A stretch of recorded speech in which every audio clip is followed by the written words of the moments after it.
I was unleashed upon the metaverse in the 90s, and when the bottom fell out of the 2D animation industry, I transitioned to 3D and game design in 2004. So I went into Second Life, and I ran a business in Second Life for 15 years before I started development in VR in 2013, where I started with a DK1 and moved my way up here to an index. So here's some other stuff about me. And in the next few months, it was actually supposed to be out last year, but in the next few months, Liminal Inversion should be. Most of them are games that have been on the market for a while. Most of them are, very, very old. So if you have never played them before, I apologize in advance. But that's just how this talk is going to be. Can everyone see the board okay from where you are? Am I too large? Or game text-based adventure game called Colossal Cave Adventure, which was thus inspired by Dungeons and Dragons. And Colossal Cave Adventure actually mapped out an entire real-life cave system. And Zork 1 took from that. It was developed by a bunch of guys at MIT, and it was released in the 70s. But it was this adventure game that sort of in which you solve it, the way that and method in which you solve it must fit with its environment. So a jigsaw puzzle is sort of contained within itself. A jigsaw puzzle is not an environmental puzzle. However, if a jigsaw puzzle has, say, jigsaw puzzle denotes the orientation of a set of kitten statues on a shelf nearby in the same space, that's a good environmental puzzle. Now, if you took a jigsaw puzzle, really familiar ones, we've got Portal, we've got Outer Wilds, we've got Firewatch, Sea Light Games, very, very good. They have like an entire series that are very excellent. Many adventure games. I know Laserkeet and I were talking about King's Quest and Throw Pie Yeti, but we will mention that again a little bit later. Environment where the puzzles, there's no like puzzles, but the puzzle in and of itself is the narrative that you have to discern from the environment. So my personal favorite, but they can have elements sometimes that make them environmental puzzles. Escape rooms are actually functioned with magnets, and you had to do something with the Ouija board in order to get a code to open up a box. And there was a clock on the other side of the wall, and at the end of the puzzle, at the end of the room, you actually had to shift the weights of the clock, and this painting on the wall fell down, and there was like a skeleton behind it. It was really cool. Probably one of the best escape rooms that I've ever. Trying to tell a story. Use your puzzles as part of your narrative. So narrative environmental puzzles I've ever experienced in my entire life. And with Rule of Rose, it's told in such a way where it's all told by children, and children by nature are like really unreliable narrators. So the way that you actually have to uncover most of the story is by analyzing the environment. If you don't, that was formed into a full game by a development team called the Chinese Room. So the puzzle design is the art of teaching the player how to solve a puzzle without directly telling them how to solve a puzzle. So we need to figure out exactly how to do that. And in order to do that, we're actually going to go, Miss Molly, if we could have a flashback, please. Thank you. I appreciate that. I spoke at a local college about largely teaching people how to solve them. And in order to do that, we're going to talk about the theory of practical, like we're just of one intelligence. We all know everything equally. So there's no empirical evidence to support this theory. What is the ultimate story? What is the point that we're trying to get across through what we're teaching? Something is clear. The first half of Portal, and I don't know if you realize this, but until you are baked and ready to be cake, you are playing a tutorial. The entire first half of Portal is a tutorial. The second half of the game, as much as you can. You don't want to, exposition dump on a player or give the player too much information unless you are providing that information within the context of the environment, the context of the narrative, and the context of what they're doing. Know your audience. Players know how the mechanics of Half-Life work. They know how to pick things up and throw things and move and jump, and they know how to use the gravity gun and other guns and stuff like that, and the Portal is just an offshoot of that. But Valve was really small, enjoys it because it's so accessible. Check off your guns. If there's something a bit, actually, you're in this box, you're forced to just look around for a little while, just to take stuff in, and then it's a singular path around the box to establish where you are, into this small room where you're presented with one of the core things that you will be doing for the first half of the game. So the more you can objectively predict what your players will do. So Miss Molly, if we could return to 2026. Thank you so much. So what do we set out to create a problem for our audience that they have to solve? So the first step, solution, and work backwards. So you're at your lock. What sort of they need to open the door with to the key and wherever it is that you have placed that key? How are they going to make the connection between the thing and the place and the thing that they need to do? How does that, again, relation the key and move backwards, like from that key to create another puzzle? Is there something else that you have to do to acquire that key so that you can get that key so that you can open that door? You are basically required to write things down when you play Riven. There is no memorizing things conventionally. Maybe if you have a really, really astoundingly good memory, you can. But with Riven, like, you really have to write things down. A lot of games nowadays, you don't. A lot of games nowadays, you can kind of retain. So if they pick up an object, how do they know that that's the right object?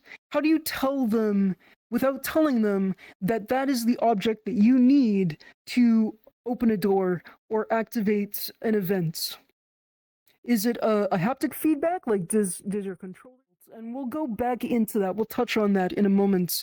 Don't try to trick your audience into thinking your puzzles are harder than they actually are. And do give strong clues. So what can you use as clues? From these three numbers, what the actual code is. So you have to keep pressing in the three numbers in different orientations until you get the correct code. This puzzle is a new one. This is from very useful. People are drawn to light, like a moth to flame. You can manipulate your audience way good with good lighting and good lighting placement. If you want people to go to a certain door or go to a certain area, put a light there and people will go to it. Basically as simple as that. Color, use of color is very important. Use in terms of color.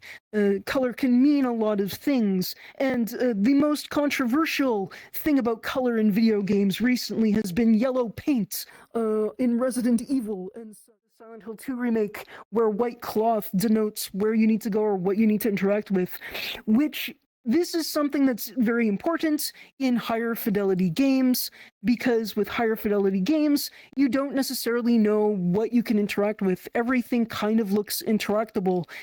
There's no visual differentiation between things as there used to be, like with pre-rendered backgrounds and then non-rendered objects that you'd interact with, which would look out of place. So you'd know that you could interact with them, but with higher fidelity or scare people away from a place and sort of direct their movements, or haptics, so that if your controller buzzes, say if you pick up an object or if you perform a certain correct action, people know that they're doing something and they're doing it correctly or they're doing it wrong. One of the best sound puzzles that I had them, and they would make a sound, and they would all have symbols on them. So they would be scattered around these animals and they'd all make noises. And in this particular instance, you had to fill this pool, this empty pool, with water. And so the symbol related back to the beetle on the orb. You would then take that symbol and then you'd use it later in another puzzle later on in the game. And this was by far the neatest sound puzzle and most original sound puzzle I had encountered in a very long time. Tropes are also very useful. If it's niche, it's okay, but don't expect people to understand something like right away if you're using a niche concept or a trope.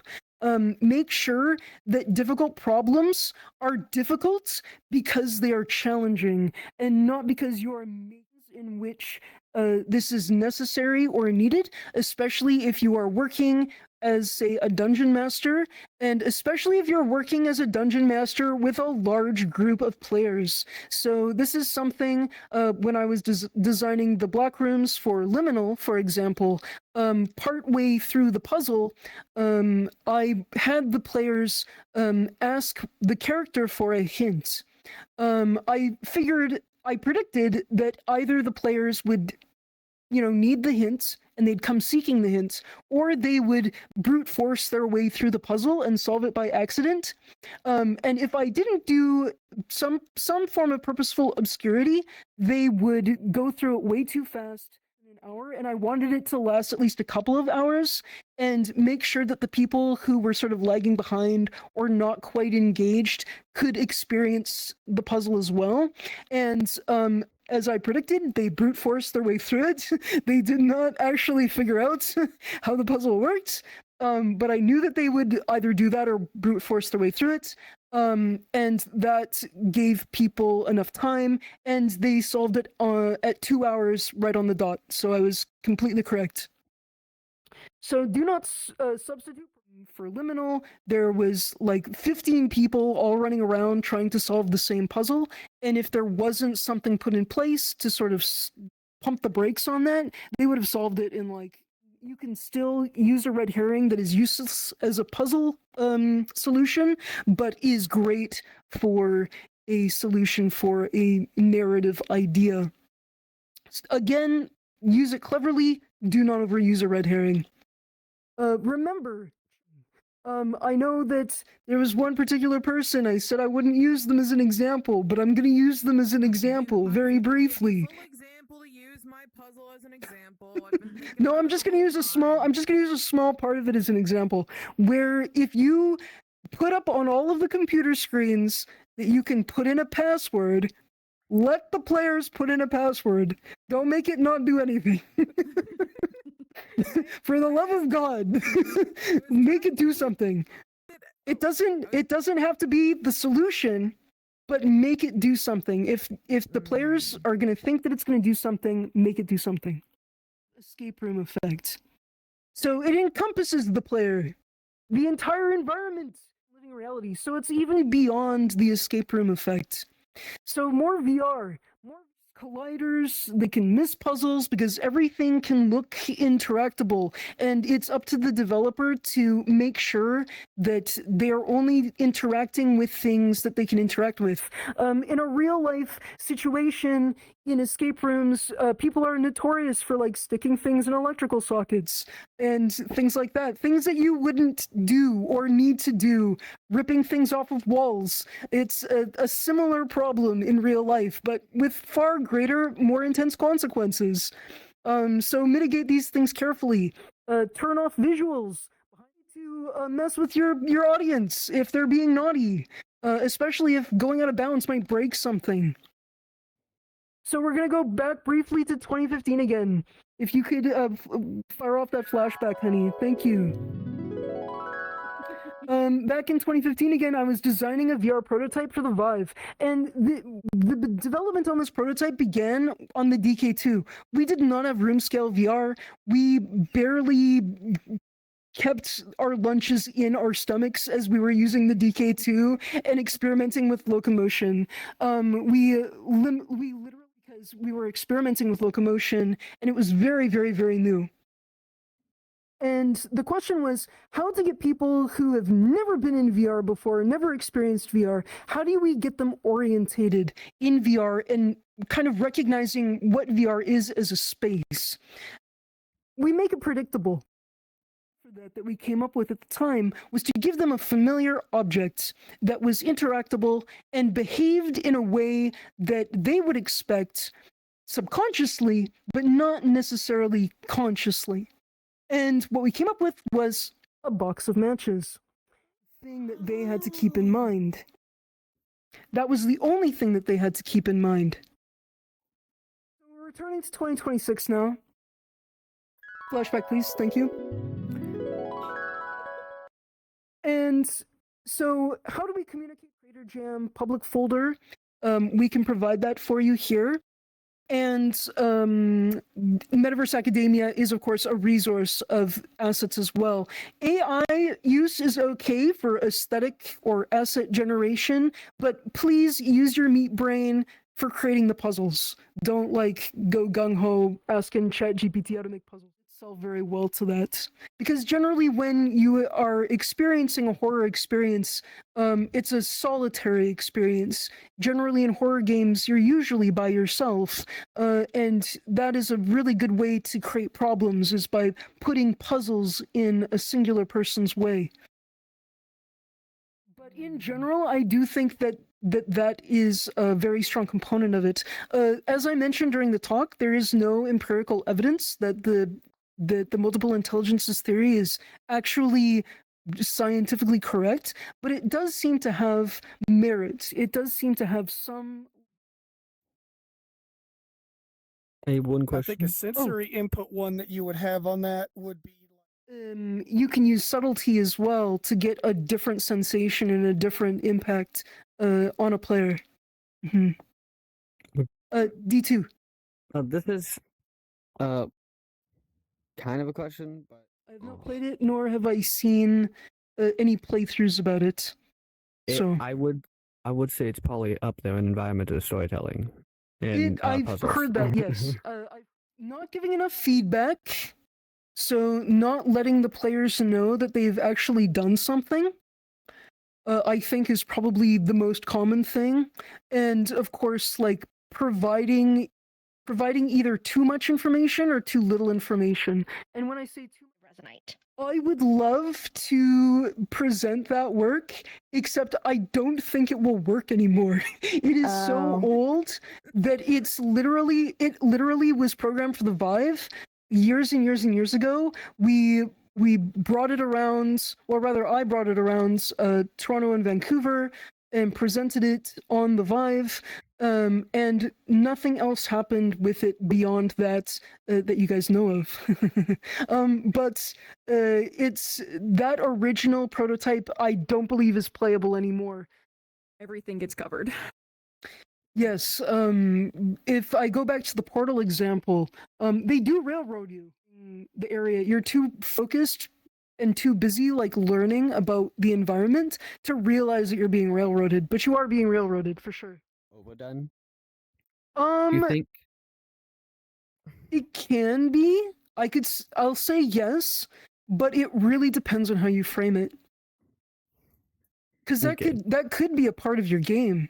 Like the fact that you're doing the same puzzle over and over again. Like in The Witness. Yeah, exactly. Yeah. Amazing game. Yeah. So with that, I am gonna wrap now, because there's new perks and new things that you can get if you're a Patreon. Molly, including show off the poncho. Hmm? heck yeah, Heck yeah.